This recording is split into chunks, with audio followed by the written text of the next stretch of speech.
Hello student. हम करेंगे अध्याय 16 जिसका नाम है प्रायिकता। इसके प्रश्न बैंक का संपूर्ण सॉल्यूशन। यहाँ पर कुल आपको 5 अंक के प्रश्न परीक्षा में आएंगे, जिसमें से एक तो ऑब्जेक्टिव रहेगा और 2 अंक के 2 क्वेश्चन रहेंगे। तो इस प्रकार से कुल आपको 5 अंक यहाँ से प्राप्त हो जाएंगे।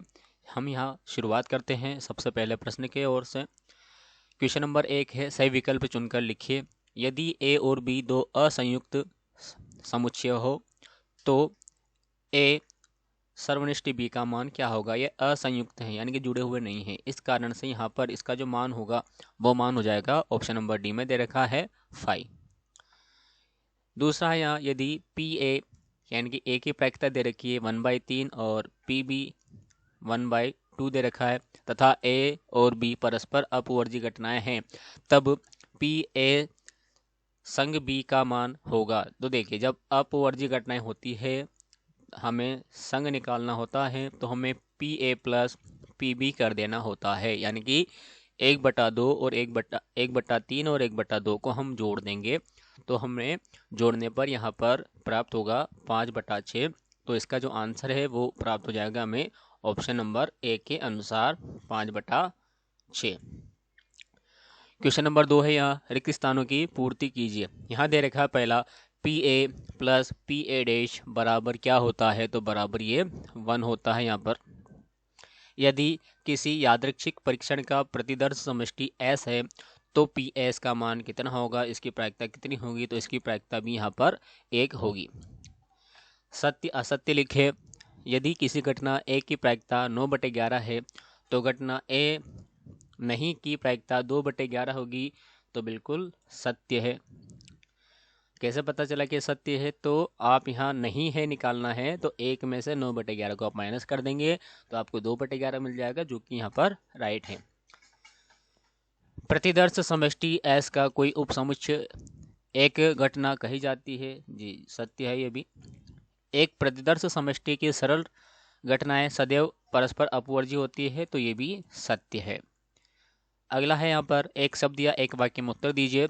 यहाँ पर हमें पहला पूछा है कि 2 सिक्कों को एक बार उछाला गया है, प्रतिदर्श समष्टि लिखिए। देखिए 2 सिक्के हैं, आपस में हम उनको उछाल रहे हैं तो हमें यहाँ पर इनके कुल 4 परिणाम प्राप्त होंगे जिसे हम प्रतिदर्शी समष्टि बोलेंगे। तो हमें 4 परिणाम कैसे प्राप्त होंगे, तो पहला प्राप्त होगा हमें हेड और हेड के रूप में, दूसरा हेड और टेल के रूप में, तीसरा टेल और हेड के रूप में, और चौथा टेल और टेल के रूप में हमें प्रतिदर्शी समष्टि यहाँ से प्राप्त हो जाएंगे।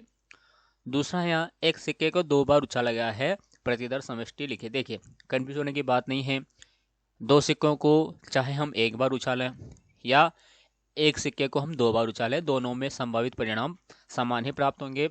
यहाँ पर आ जाएगा head head, head tail, tail head और टेल टेल।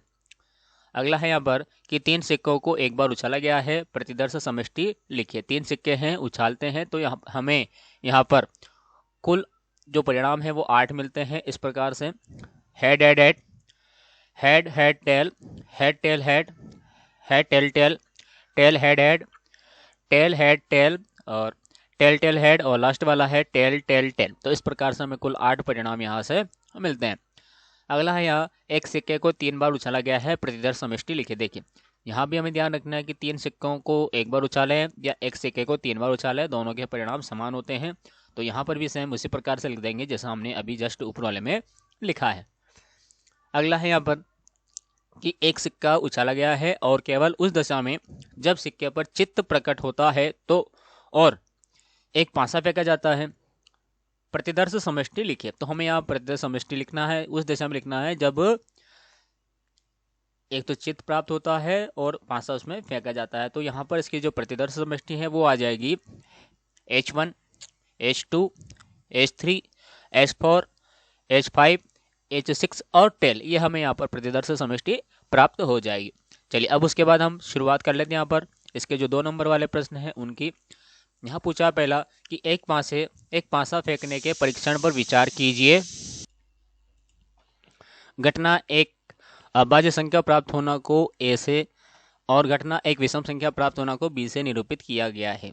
निम्नलिखित घटनाओं ए या बी, ए और बी, ए किंतु बी नहीं और ए नहीं को निरूपित करने वाले समुच्चय लिखिए। तो देखिए यहाँ हम क्या करते हैं, यहाँ पर हम कुछ संख्याओं का समुच्चय लेते हैं जिसे हम प्रतिदर्श समष्टि बोलते हैं। तो हमने यहाँ s बराबर लिया है 1 2 3 4 5 6। उसके बाद पहली घटना है जो अभाज्य संख्या को बताती है, तो इनमें से अभाज्य संख्या हमें लिखनी है। तो यहाँ पर अभाज्य संख्याओं की घटना आ जाएगी a 2 3 5, ये अभाज्य संख्या आ गई यहाँ पर।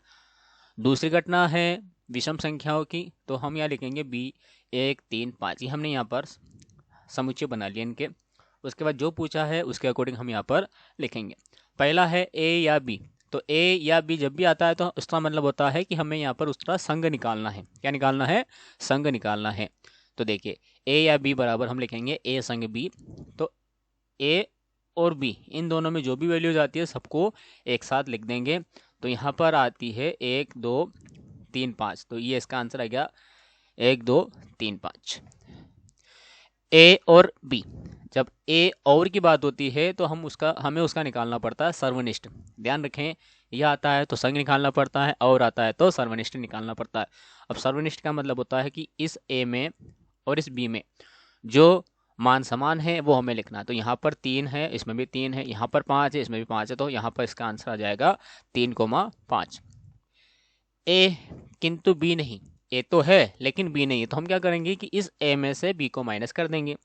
यहाँ 2 3 5 में से हमने क्या किया, 1 3 5 को माइनस कर दिया। अब देखिए दो दो यहाँ से माइनस करवाना है इसमें से, लेकिन यहाँ तो 2 है ही नहीं, तो एक तो 2 बचेगा। 3 है, 3 में से 3 माइनस हो जाएंगे तो कुछ भी नहीं बचेगा।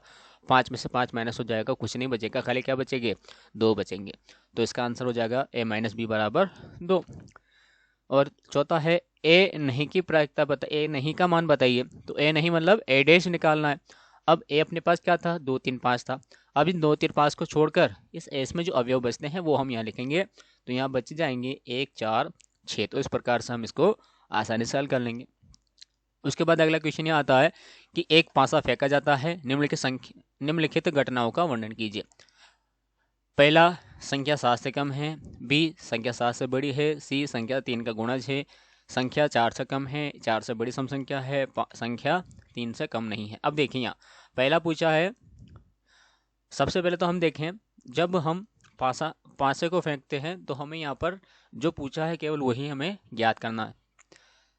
संख्या 7 से कम है, तो देखिए जाहिर सी बात है कि जब हम पासे को उछालते हैं तो उस पर 1 से लेकर 6 तक के ही अंक होते हैं जो सभी 7 से छोटे होते हैं। तो इस कारण से जो पहला का जो आंसर वो आ जाएगा ए 1 2 3 4 5 6, ये क्योंकि ये सब 7 से कम है। दूसरा यहाँ पूछा है संख्या 7 से बड़ी है, तो देखिए 5 से पर कोई संख्या 7 से बड़ी होती है क्या, नहीं होती है। इस कारण हम यहाँ लिख देंगे ये 7 से बड़ी है तो 5 से पर कोई संख्या 7 से बड़ी नहीं होती है। आप चाहे तो बराबर में 0 भी लिख सकते हैं। यहाँ पूछा है संख्या 3 का गुणज है, तो 3 का गुणज कौन कौन होता है, तो 3 और 6 होता है। तो यहाँ पर हो जाएगा 3 और 6। उसके बाद पूछा है 4 से कम है, तो 4 से कम वाले लिखना है। तो हम यहाँ लिखेंगे 1 2 3, 4 से कम हो गए। फिर हमें लिखना है 4 से बड़ी संख्या है, तो 4 से बड़ी संख्या कौन सी है, वो भी कौन सी लिखना है, सम संख्या लिखना है। तो 4 से बड़ी सम संख्या क्या हो जाएगी, 6 हो जाएगी। फिर हमें लिखना है लास्ट वाला कि संख्या 3 से कम नहीं। 3 से क्या है, ये कम नहीं है, लेकिन 3 से ज़्यादा तो है, 3 भी हो सकती है। तो ये हो जाएगी 3 4 5 6। तो ये इसका आंसर हो गया। जैसा पूछा जाए वैसा हमें यहाँ पर समझकर उसको लिखना है। अगला देखिए, यहाँ पर पूछा है कि एक पासा फेंका जाता है यानी कि उछाला जाता है, निम्नलिखित घटनाओं की प्रायिकता ज्ञात कीजिए। अब प्रायिकता पूछा हमसे तो हमें यहाँ पर कुल परिणाम, अनुकूल परिणाम ऐसे निकालने पड़ेंगे। अब हमें क्या ज्ञात करना है, पहला अभाज्य संख्या प्रकट होने की प्रायिकता निकालनी है, 3 या 3 से बड़ी संख्या प्रकट होने की प्रायिकता निकालनी है, 1 या 1 से छोटी संख्या की प्रायिकता निकालनी है, 6 से बड़ी की प्रायिकता निकालनी है, 6 से छोटी की प्रायिकता निकालनी है। तो सबसे पहले देखिए हम यहाँ पर कुल परिणाम निकाल लेते हैं। तो यहाँ पर क्या होगा कि दिए गए प्रयोगों का नमूना स्थान यहाँ दिया है, यानी कि जब हम पासे को उछालते हैं तो हमें ये मिलते हैं एस बराबर क्या मिल जाते हैं, 1 2 3 4 5 6 तक हमें संख्याएं मिल जाती है। पहला पूछा हमसे कि एक अभाज्य संख्या प्रकट होना, तो एक अभाज्य संख्या क्या होगी, 2 3 5 होगी। अब जो कुल परिणाम थे वो तो यहाँ पर 6 हो रहे थे, अनुकूल कितने हो गए, यहाँ पर 3 हो गए।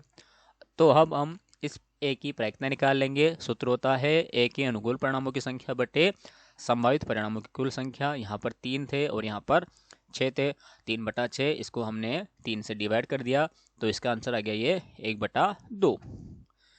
दूसरा देखिए, दूसरा क्या पूछा था, 3 या 3 से बड़ी संख्या प्रकट होना, तो कुल परिणाम तो 6 रहेंगे। 3 या 3 से बड़ी संख्या कहाँ ऊपर होगी, तो 3, 4, 5, 6, ये 4 संख्या हो जाएगी। फॉर्मूला उसी प्रकार से लिखेंगे, बी नाम दे दिया यहाँ पर अलग अलग रखने के लिए, तो बी के अनुकूल परिणामों की संख्या बटे संभावित परिणामों की संख्या 4/6, यहाँ पर इसको 2 से डिवाइड कर दिया, इसका आंसर आ गया यहाँ पर 2/3। उसके बाद देखिए यहाँ पर एक या एक से छोटी संख्या प्रकट होना। अब देखिए 5 से पर एक ही होता, एक से छोटी संख्या 0 तो होती नहीं है, इसका आंसर हम यहाँ लिखेंगे कि c बराबर 1 है, यानी कि इसके जो अनुकूल परिणाम है वो 1 आ गए हैं, और कुल यहाँ पर 6 हैं, तो 1/6 इसका आंसर हो गया।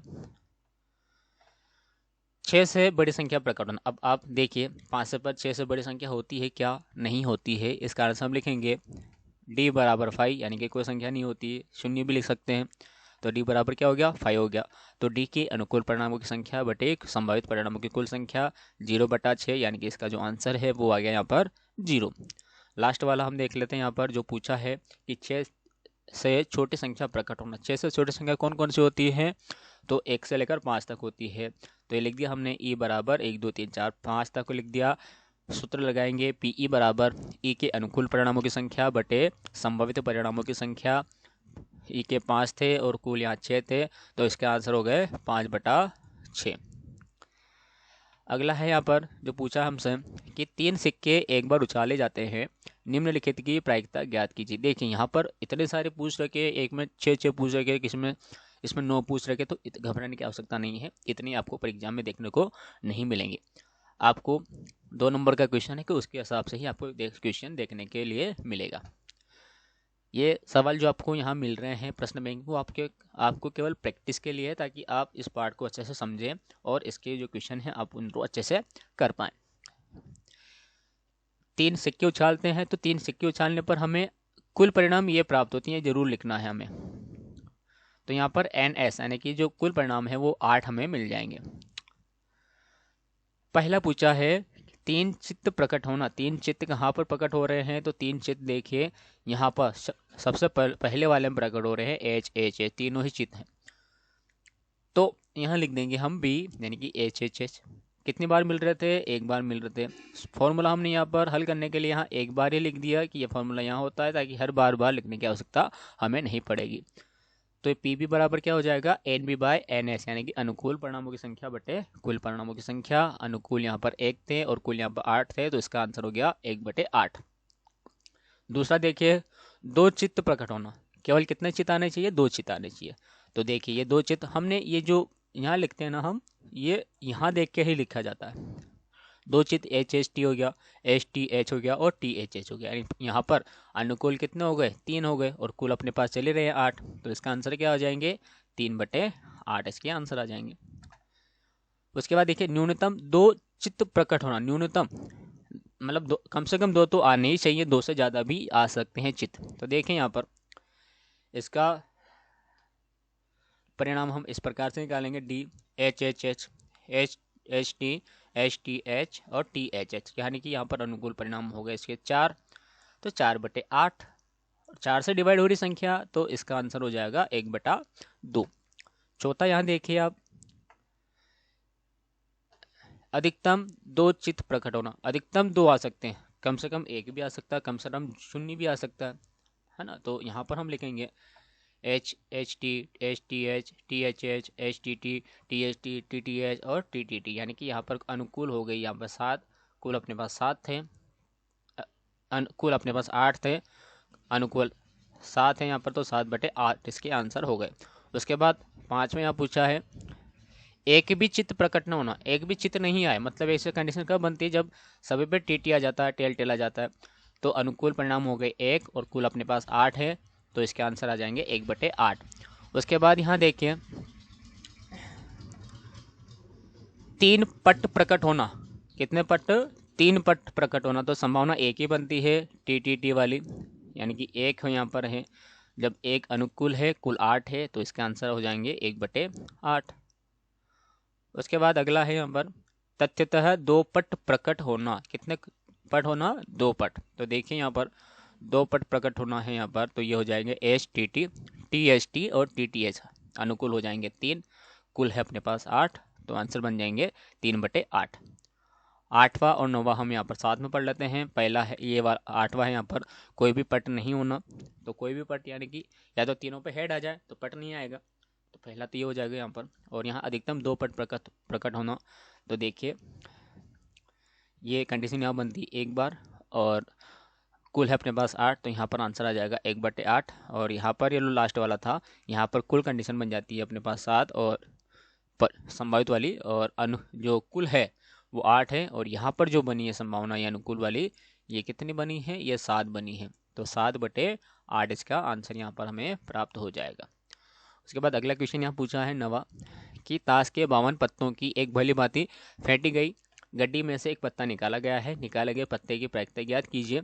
यदि अब 5 बातें पूछी है, तो 5 बातों को हमें निकालना है कि पत्ता ईंट का है, पत्ता ईंट का नहीं है, पत्ता काले रंग का है, या फिर अर्थात चिड़िया हुक्म का है, पत्ता ईंट का नहीं है, पत्ता काले रंग का नहीं, ये हमें निकालना है। तो देखिए जब हम पत्तों को यानी कि 52 पत्तों की ताश की गड्डी होती है, भली भांति फेंटी गई गड्डी में से पत्ता निकाला जाता है, तो संभव परिणामों की संख्या जो है 52 होती है, यानी कि कुल परिणाम कितना हो जाते हैं, 52 हो जाते हैं।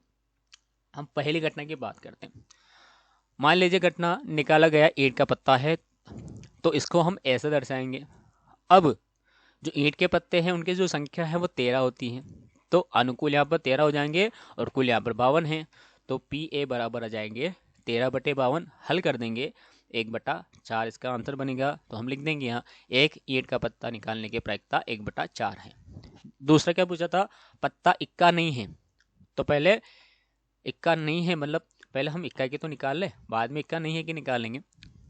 तो माना कि घटना निकाला गया पत्ता इक्का है तो हम बी से दर्शाते हैं, इसलिए निकाला गया पत्ता इक्का नहीं है को हम बी डैश से दर्शाएंगे। तो पी बी डैश बराबर क्या होगा, तो ये फॉर्मूला होता है 1 - PB, तो इसकी प्रायिकता निकाल लेते हैं पी बी की, तो 1 - 4 इक्के होते हैं, 4/52 हल करके यहाँ लिखेंगे, तो इसके जो आंसर है वो आ जाएंगे यहाँ पर 12/13। यहाँ पर अगला पूछा है कि पत्ता काले रंग का है, तो काले रंग के पत्ते 26 होते हैं, कितने होते हैं, 26 होते हैं, और कुल अपने पास 52 है, तो 26/52 लिखेंगे, 1/2 यहाँ पर इसका आंसर बन जाएगा। और पत्ता ईंट का नहीं है, तो पत्ता ईंट का नहीं है, देखिए पहले में हमने निकाला था कि निकाला गया पत्ता ईंट का है जिसमें 1/4 आया था, तो अब निकाला गया पत्ता ईंट का नहीं है को हम ए डैश से या ए नहीं से दर्शाएंगे, तो ए नहीं बराबर हो जाएगा 1 - PA और 1 - 1/4 हल कर देंगे, तो 3/4 यहाँ पर इसका आंसर हमें मिल जाएगा। और लास्ट यहाँ पूछा है 5वां, पत्ता काले रंग का भी नहीं है, पत्ता काले रंग का नहीं है, तो हम यहाँ लिखेंगे घटना निकाला गया पत्ता काले रंग का नहीं है को सी डैश या फिर सी नहीं से दर्शाया जा सकता है, और हमें ज्ञात है पी सी नहीं बराबर 1 - PC, और इससे की जो प्रायिकता है हमने निकाली है 1/2, तो 1 - 1/2 बराबर क्या हो जाएगा 1/2, तो पत्ता काले रंग का नहीं होने की प्रायिकता यहाँ पर आ जाएगी 1/2।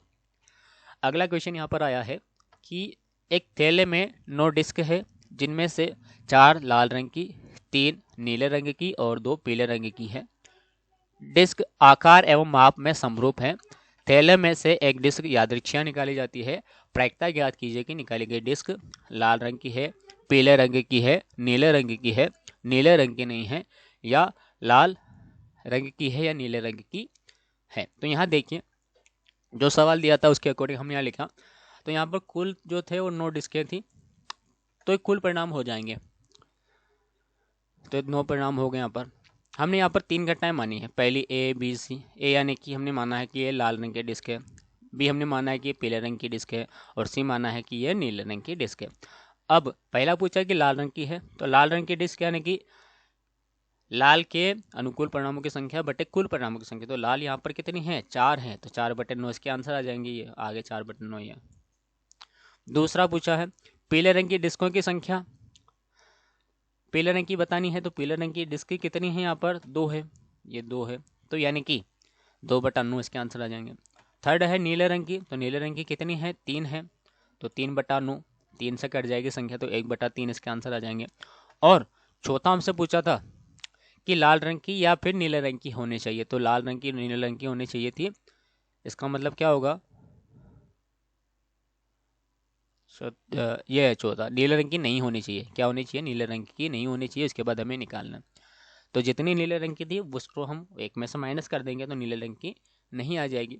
तो डिस्क नीले रंग की नहीं है, तो हम लिखेंगे पी सी माइनस नहीं है बराबर एक माइनस पी सी। तो एक माइनस 1/3 कर देंगे तो इसका आंसर आ जाएगा 2/3।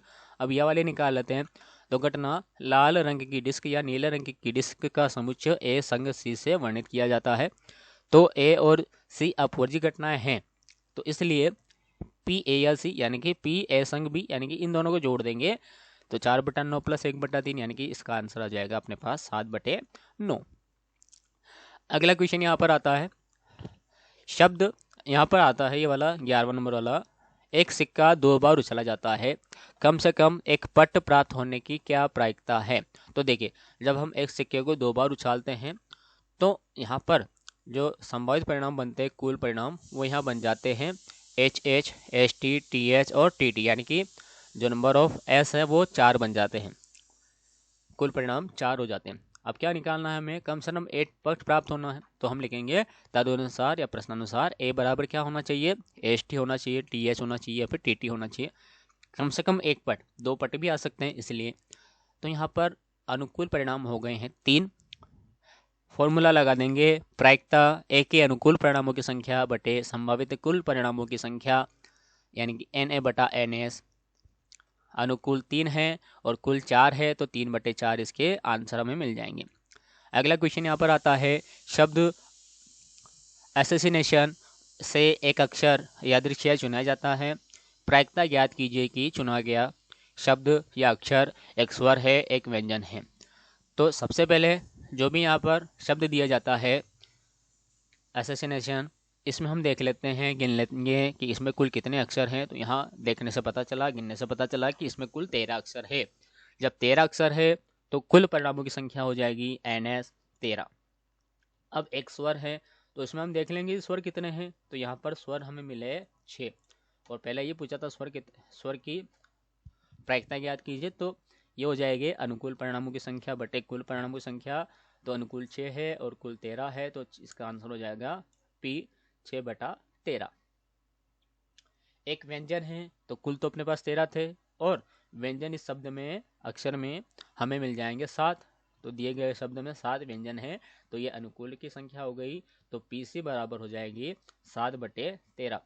यहाँ पर आप ये नाम अपने हिसाब से कुछ भी दे सकते हैं, मैंने यहाँ दे दिए। स्वर निकालने के लिए वोवेल PV बोल दिया, व्यंजन यानी कि कॉन्सोनेंट तो PC का नाम दे दिया। आप अपने हिसाब से आप अपने अकॉर्डिंग कुछ भी नाम यहाँ दे सकते हैं। 13वां क्वेश्चन यहाँ पर आता है, एक अनविनत सिक्का जिसके एक तल पर तो 1 और दूसरे तल पर 6 अंकित किया गया है, तथा एक अनविनत पासा दोनों को उछाला जाता है, यानी कि एक सिक्का को उछालना है और एक पासे को उछालना है। सिक्के पर तो लिखा है 1 और 6, और पासे पर 1 2 3 4 5 6 होता ही है। प्रायिकता ज्ञात कीजिए कि प्रकट संख्याओं का योग 3 है और या 12 है। तो देखिए, सबसे पहले तो हमें कुल परिणाम निकले हैं। तो एक पासा है तो पासे के साथ यानी कि ये 1 आ सकता है, तो हमने ये क्या लिख दिया, 1 1 1 2 1 3 1 4 1 5 1 6, ये तो पासे के साथ आ गया। उसके बाद क्या, एक 6 भी अंकित है, तो 6 अंकित है तो ये भी आ सकता है उसके साथ। तो 6 1 6 2 6 3 6 4 6 5 6 6, तो ये यहाँ पर कुल परिणाम अपने सामने आ गए। इनको गिन लेंगे तो यहाँ पर NS बराबर हमें 12 मिल जाएंगे। तो पहला है एक ही वह घटना जिसमें संख्याओं का योग 3 है। तो हम यहाँ देखें तो योग 3 कहाँ पे मिल रहा है, केवल इस एक में मिल रहा है, 1 और 2 का योग। तो हमने यहाँ लिख दिया और यहाँ पर नंबर ऑफ ए निकाले तो 1 आया। फॉर्मूला लगा देंगे, प्रायिकता अनुकूल बटे कुल, तो NA बटा NS, तो 1/12 इसका मान आ गया। दूसरा हम पूछा है कि वह घटना बताओ जिसमें संख्याओं का योग 12 है। तो हम यहाँ देखें तो 12 योगफल यहाँ केवल एक में मिल रहा है, 6 और 6 12। तो यहाँ पर भी 6 6 मिल जाएंगे, तो NB की जो वैल्यू है वो आ जाएगी 1। वही है फॉर्मूला, अनुकूल बटा कुल, NB बटा NS, तो इसका मान आ गया 1/12। उसके बाद 14वां सवाल है, 2 पुरुषों व 2 स्त्रियों के समूह में से 2 व्यक्तियों की समिति का गठन करना है। प्रायिकता क्या है कि गठित समिति में कोई भी पुरुष ना हो, एक पुरुष हो, दोनों पुरुष हो। तो देखिए समूह में कुल व्यक्ति कितने हो गए, समूह में कुल व्यक्ति हो गए 4, लेकिन लेना तो हमें 2 व्यक्तियों को है। तो इस कारण से इन 4 व्यक्तियों में से 2 को चुनने के तरीके कितने हो जाएंगे, 4C2 हो जाएंगे। हमने क्रमचय और संचय वाले पार्ट में पढ़ा था, 4C2 हो गए। पहला हमें पूछा है कि समिति में कोई भी पुरुष न होने का अर्थ है कि समिति में केवल 2 स्त्रियां होगी, और 2 स्त्रियों में से 2 स्त्रियों को चुनने के जो तरीके हैं वो 2C2 होगा, और 2C2 को हम हल करते हैं तो उसका मान 1 आता है। तो इसलिए P कोई पुरुष नहीं होगा, मतलब 2C2 बटे 4C2। इसको सॉल्व करके आप लिख देंगे, तो यहाँ पर इसको सॉल्व करेंगे तो हमें यहाँ पर आंसर इसका 1/6 मिलेगा। दूसरा पूछा है एक पुरुष हो। तो देखिए समिति में एक पुरुष होने का तात्पर्य है कि इसमें एक स्त्री भी है, और 2 पुरुषों में से एक पुरुष को चुनने के जो तरीके हैं वो 2C1 है, तथा 2 स्त्रियों में से एक स्त्री को चुनने के तरीके भी 2C1 ही होंगे। तो दोनों चुनावों को एक साथ करने पर 2C1 × 2C1 तरीके मिलते हैं। तो यहाँ पर कुल अभिष्ट तरीके हो जाएंगे, उनकी अभिष्ट प्रायिकता हो जाएगी पुरुष की 2C1 × 2C1 बटा 4C2। इसको सोल्व कर देंगे तो आपको आंसर यहाँ पर 2/3 मिल जाएंगे। यदि इनको आपको सोल्व करने नहीं बन पा रहा है तो आप प्लेलिस्ट में जाइएगा, वहाँ पर क्रमचय और संचय वाला पार्ट है, आप उसके जो सवाल हैं उनको एक बार करके देख लीजिएगा, आपको ये सॉल्यूशन मिल जाएगा। बहुत ही आसान विधि है। अगला है यहाँ पर 2 पुरुषों को 2 तरीकों से चुना जा सकता है। तो अतः जो प्रायिकता है 2 पुरुषों की वो हो जाएगी 2C2 बाय 4C2। सॉल्व कर देंगे इसको तो यहाँ पर इसके जो आंसर है वो हमें 1/6 प्राप्त हो जाएंगे। वीडियो काफ़ी लंबा होने की वजह से हम यहाँ पर लास्ट क्वेश्चन कर रहे हैं, बाकी के जो क्वेश्चन है आपको पार्ट 2 में मिल जाएंगे बहुत ही जल्द। एक डिब्बे में 10 लाल, 20 नीली व 30 हरी गोलियां रखी है। डिब्बे में से 5 गोलियां यादृच्छिक निकाली जाती है। प्रायिकता क्या है कि सभी गोलियां नीली हो या कम से कम एक गोली हरी हो। तो देखिए सबसे पहले तो हम यहाँ देख लेंगे कितनी गोलियां हैं कुल। तो यहाँ पर कुल गोलियां हो गई 60। अब 60 में से हमें कितनी गोलियां निकालनी है, 5 निकालनी है। तो 60 गोलियों से 5 गोलियां निकालने के जो तरीके हैं उनकी संख्या होगी यहाँ पर 60C5। और हमें क्या करना है, यहाँ पर पहले सभी गोलियां नीली है ये निकालनी है। तो पहला हम करते हैं,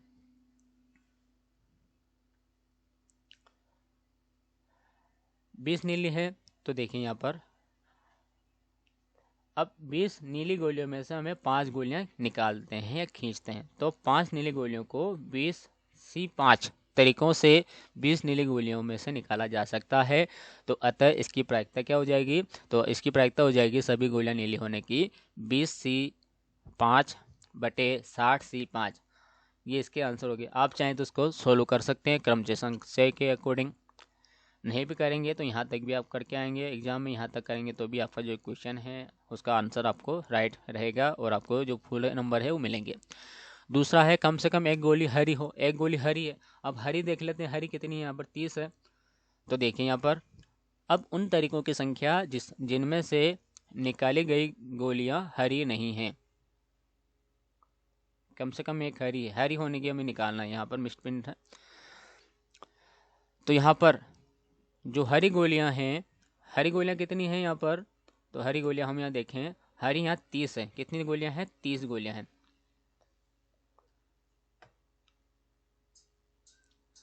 अब 30 है तो हम यहाँ ऐसा लिख देंगे 20 + 10 C5, ये निकालने के तरीके हैं। 30C5 इसके निकालने के तरीके हो जाएंगे। तो प्रायिकता कम से कम एक गोली नीली हो, तो एक गोली नीली होने की जो प्रायिकता है वो आ जाएगी 30C5 बटे 60C5। तो इस प्रकार से जो पार्ट है उसका आधा जो पोर्शन है हमने कंप्लीट कर लिया है। आई होप आपको अच्छा लगा होगा। इसका जो पार्ट 2 है आपको बहुत जल्द मिल जाएगा। आप चैनल पर बने रहिए। वीडियो अच्छा लगा हो तो लाइक कीजिएगा, शेयर कीजिएगा अपने दोस्तों को, साथ ही चैनल को सब्सक्राइब अवश्य करें। धन्यवाद।